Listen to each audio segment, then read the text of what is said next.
Welcome back to the GSMC Sports Podcast. I am your host, Jeremy Lapidus. In this final week of the GSMC Sports Podcast here, of course, you can go find me all over the internet. I will be doing more stuff at the Triple Threat Show come the next few weeks. If you miss me that much, I'd appreciate a follow over there. But if you're just tuning in today, we are taking a look at the finals. We talked about a preview where the Thunder could potentially close out the first ever championship in OKC tonight against the Pacers. The Pacers at home, they've been very good there all playoffs long. The Thunder have just been kind of mid on the road. We'll see if they can close it out tonight.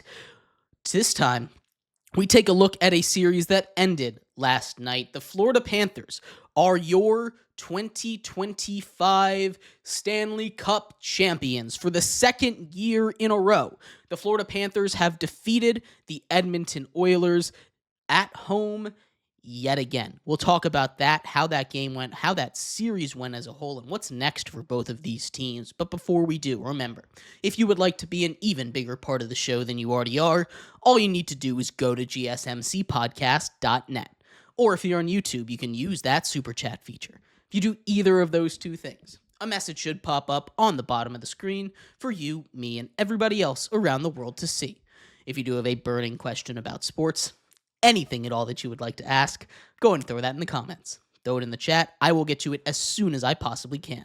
I appreciate everybody so much for sticking around, talking some sports with me here on a beautiful Wednesday, June 18th. But like I was saying, we are going to get here into everything you need to know about what was an incredible Stanley Cup championship round. The Florida Panthers, your back-to-back Stanley Cup champions. They've now won 2 in a row and 2 in their history. They've been to 3 in a row now after losing the one just a couple of years ago. They look like they could potentially be back again. Besides the point there, the Conn Smythe Trophy for the MVP of the playoffs went to Sam Bennett. He led the NHL in postseason goals with 15. There was a bit of a contest between him and Brad Marchand, the pickup from Boston, who helped bring the championship down to Florida for a second year in a row. They wouldn't have won it without Brad Marchand, and I think there's a real case to be made that he deserves to be that Conn Smythe winner. But Sam Bennett was amazing as well. We can't talk about how this series ended without talking about one Reinhard, though. He had not 1, not 2, not even 3, but 4 goals in a closeout game that they won 5-1 to win the Stanley Cup. How about Sam Reinhard? He had been a clutch goal scorer all series long. You talk about the game that got sent to overtime after the Oilers' crazy comeback.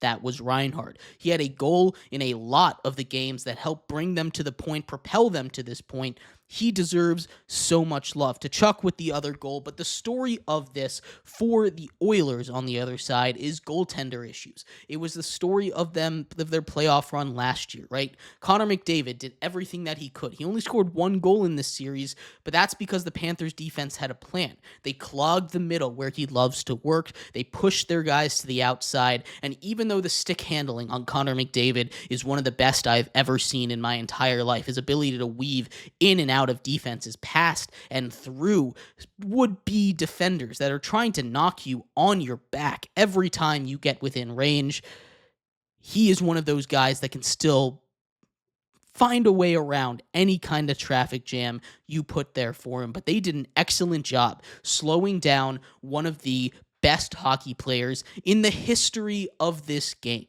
right? They went out there, and Leon Draisaitl still had his thing, right? He won a couple games for them, and they kept this close. But the story for the Oilers, after falling short now 2 years in a row, they need to fix that goaltending situation. They've rolled with the exact same goaltending duo now back-to-back seasons, Pickard and Stuart Skinner. And Stuart Skinner has the ability to stand on his head. He did it in last year's playoffs, especially in the back half of the Stanley Cup Finals, taking them from a 3-0 series deficit all the way to a Game 7 where they end up losing by just 1 goal. Skinner was playing out of his mind at that one. He had a little bit of a stretch like that in these playoffs, where after a first period where they fall behind a little bit, he locks back in, he gets them a win. You cannot continue to play like this. They had eight come from behind victories in this Stanley Cup playoffs. That is death, and that is living and dying by fire. And they died by fire right there in Florida. Florida was not afraid of their offense. They had a defense to match with that.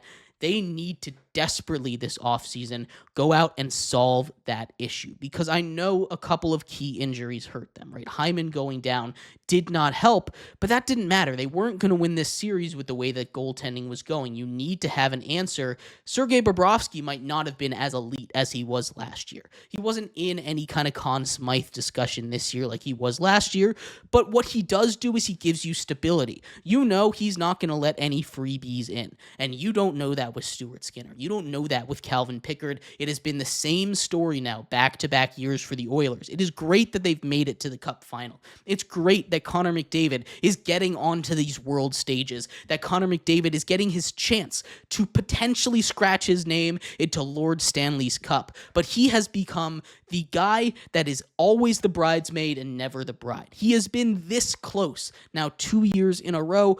And the way he's playing, he'll get one eventually. But windows don't last forever in the NHL. We don't know how long this Panthers dominance run is going to be, but they've clearly found a way past the Western Conference with that offense. The West and the East, they play very different styles of hockey. In the Western Conference, it's a lot more high-octane offenses. It's a lot more passing, finesse style. On the East, it is your classic, hard-nosed, I'm going to beat you up kind of hockey. You talk about enforcers, they're in the East. You talk about guys that are going to knock your teeth out, they're in the East. And adjusting from a finesse style of play to get out of the West to a hard-nosed, physical, beat 'em up kind of style of the East, you see where that clash comes. You get hit in the face one too many times, regardless of how skilled you are, it is not going to be a good time for you. It just will not work out. And we've seen that now 2 years in a row. When the West sends their best and the East sends their best, the East sends them home battered and bloodied and with absolutely nothing, right? That can change. You have the guys on defense to deal with it. The Oilers, for their credit, they stood up to the beating a little bit. They had those comeback victories. They were dominant in the third period. They were able to hold their own in the huge fistfights that broke out at the end of a couple of games there, getting their momentum back, getting a couple licks in, but they aren't built for that. And when you don't have someone on the back end, a goalie that you can consistently rely on to stop most of the shots, to stop 90% of the shots, which is something that they have really struggled with, the Oilers have, you are not going to get much further than this. They have reached their proverbial glass ceiling. They need to shatter through it. They need to go out and get a guy. You look at what the Kings did. It didn't matter against the Oilers, but Darcy Kemper was a guy that was on the market. I'm not a Darcy Kemper guy, never really was, but they were able to go out and get him, and then he was in the Vezina Trophy conversation. It completely transformed what kind of team they were. They had the goalie that they could rely on. There are going to be guys that you can trade for. There are guys in systems in crowded goalie rooms that you can trade for. The Ducks, maybe you can get them to move off of a guy like John Gibson, but until you get a real answer at goalie, an answer that isn't giving up 3 or 4 goals a game, an answer that isn't sitting in the 800s of save percentages, you are not going to win a cup going up against a much bigger and more physical team than you that will punch you in the throat and will not feel sorry about it. You've seen it now 2 years in a row, and congratulations to the Panthers. We'll get to them in a second, but there are lots of problems with this team building of the Edmonton Oilers, and I hate it because you take a look at the talent on that team. You have Connor McDavid, probably the second best hockey player, maybe third best hockey player to ever play this game, the best in the game right now, right? You look at Leon Draisaitl, one of the best pure goal scorers, a guy who was up for the Hart Trophy this year, and you could have a conversation that maybe he deserved it over a guy like Connor Hellebuck, right? These are the faces of offensive hockey right now. You had Nathan McKinnon to that over there in Colorado. That is offensive trio right there. You have an insane offense, and it has gotten you this far. Invest in the goaltender position. You have to invest in that goaltender position. As far as the Florida Panthers go, they raised the cup for the second straight season. The big story here, the trade bringing in a guy like Brad Marchand, who can immediately come in. He had 7 goals in that series. He is the first player ever to have 5+ goals on multiple teams in multiple Stanley Cup finals.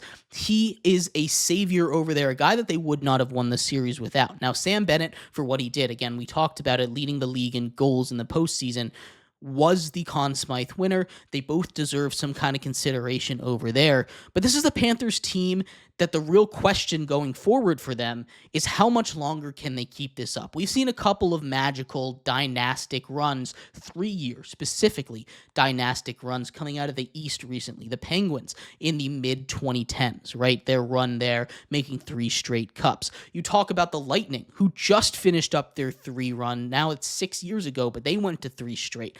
The Florida Panthers, immediately following the Lightning, have now gone to 3 straight Stanley Cup finals. The Lightning tired out. They ran into a wall. That is a lot of hockey to play. You play September into June, you don't get a lot of rest, and you're going to start to see injuries from these runs. These guys have played through crazy stuff. People play through broken legs, through broken backs, through fractured stuff all the time in hockey to get here.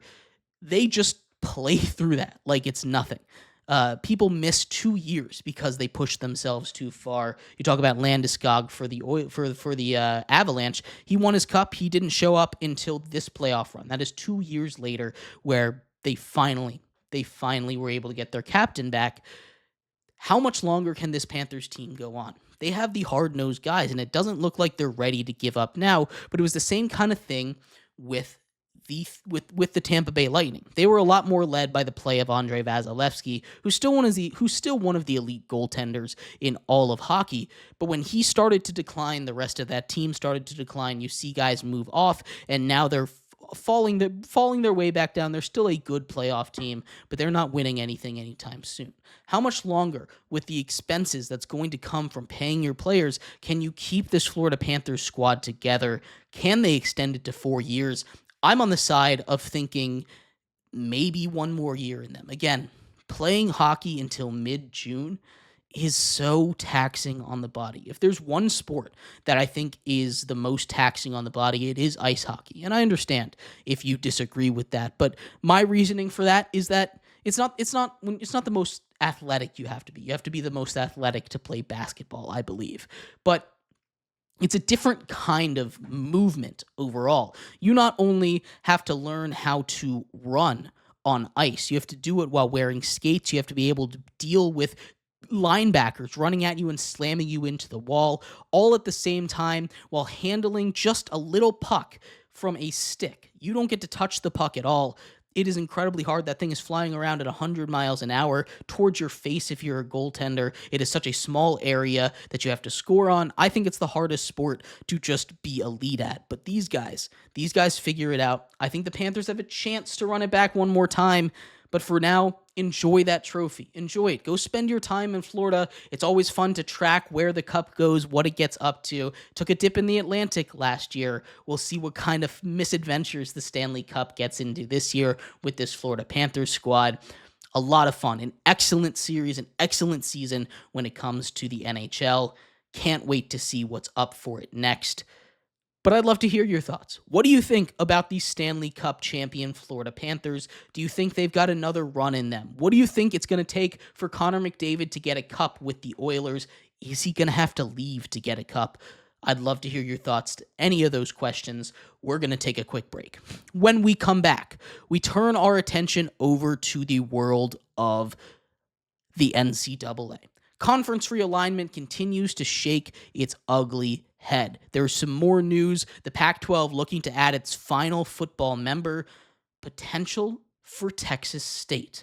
We'll talk about that, the fallout if they were to go, and much more coming up next here on the GSMC Sports Podcast.